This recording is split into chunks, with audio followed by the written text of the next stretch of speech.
গরুর মাংসের কত পদই তো খাওয়া হলো। সাদা গরুর মাংসের এই রেসিপিটা একবার ট্রাই করলে আপনিই বলবেন এটাই গরুর মাংসের বেস্ট পদ। তাহলে চলুন ঝটপট দেখে আসি কিভাবে বানাতে হয় দারুণ মজার এই রেসিপিটা। আসসালামু আলাইকুম, সবাইকে ওয়েলকাম জানাচ্ছি আমার আজকের রেসিপি ভিডিওতে। প্রথমে আমি এখানে 1 কেজি পরিমাণ গরুর মাংস ছোট ছোট পিস করে কেটে ধুয়ে পানি ঝরিয়ে নিয়েছি। এখন এতে দিয়ে দিব 1 কাপ পরিমাণ পেঁয়াজ কুচি। এখানে কয়েকটা শুকনো মরিচের ভেতরের বিচি ফেলে দিয়ে মাঝখানটায় চিড়ে নিয়েছি। এখানে দিচ্ছি 1/2 কাপ পরিমাণ মিষ্টি দই। এরপর এখানে নিয়েছি গরম মশলা, 2টো তেজপাতা, কয়েকটা এলাচ, দারচিনি আর লবঙ্গ। এখানে বাটা মশলা দিচ্ছি। এখানে দিচ্ছি 1 টেবিল চামচ পরিমাণ পেঁয়াজ বাটা, 1 টেবিল চামচ পরিমাণ রসুন বাটা, 1 টেবিল চামচ পরিমাণ আদা বাটা। এরপর দিচ্ছি 1 টেবিল চামচ পরিমাণ জিরা বাটা। পেঁয়াজ বেরেস্তাটা আমি আগেই করে রেখেছিলাম। এখানে দিচ্ছি 1 কাপ পরিমাণ পেঁয়াজ বেরেস্তা। এরপর দিব স্বাদ মতো লবণ আর 1 চা চামচ পরিমাণ চিনি। এখানে আমি একটা লেবুর অর্ধেকটা নিয়েছি। এখন লেবুটা চিপে আমি লেবুর রসটা এখানে দিয়ে দিব। এরপর আমি বাটার জন্য কিছু মশলা নিয়েছি। এখানে নিয়েছি কয়েকটা কাঠবাদাম, সাদা গোলমরিচ, জয়ফল আর জয়ত্রী। এটা বেটে এখন আমি মিহি একটা পেস্ট করে নিব।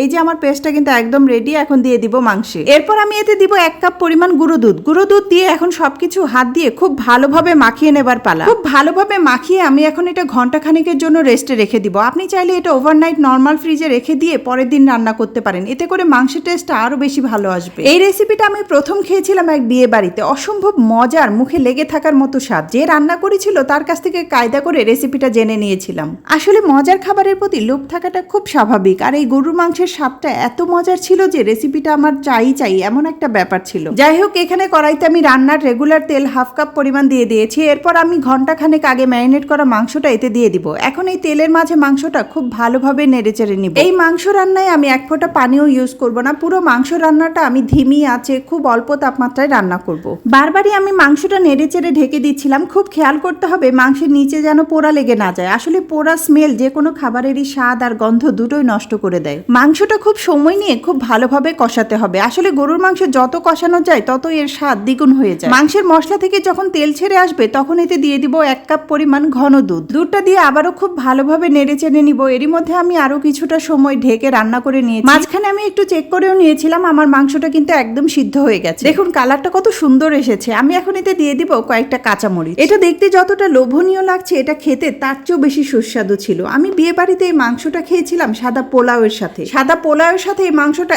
এতটা মজা লাগে, তবে আমার মনে হয় পরোটার সাথেও এটা দারুণ লাগবে। অনেকেই ভয়ে গরু মাংস খেতে চায় না। তাদের বলছি, রান্নার আগে গরুর মাংসের গায়ে লেগে থাকা সব চর্বি যদি ছাড়িয়ে ছোট ছোট টুকরো করে নেওয়া যায় তবে গরুর মাংস খাওয়া অনেকটাই নিরাপদ। এজন্য মাংসের টুকরা যত ছোট হবে ততই এর চর্বির পরিমাণ কম হবে। এজন্য গরুর মাংসের কিমা বা মাংস বাটায় চর্বির সবচেয়ে কম থাকে। তাছাড়া আপনি চাইলে মাংসটা সিদ্ধ করে পানিটাও ফেলে দিতে পারেন। এতে করে যেটুকু পরিমাণ চর্বি থাকে সেটাও চলে যাবে। যাই হোক, গরুর মাংসের এই সাদা রেসিপিটি আমার একদম রেডি। রেসিপিটি কেমন হলো অবশ্যই কমেন্টের মাধ্যমে জানাবেন। ভালো লাগলে লাইক, কমেন্ট বা শেয়ার করে পাশে থাকতে পারেন। আজকের ভিডিওটি এই পর্যন্তই। ধন্যবাদ সবাইকে।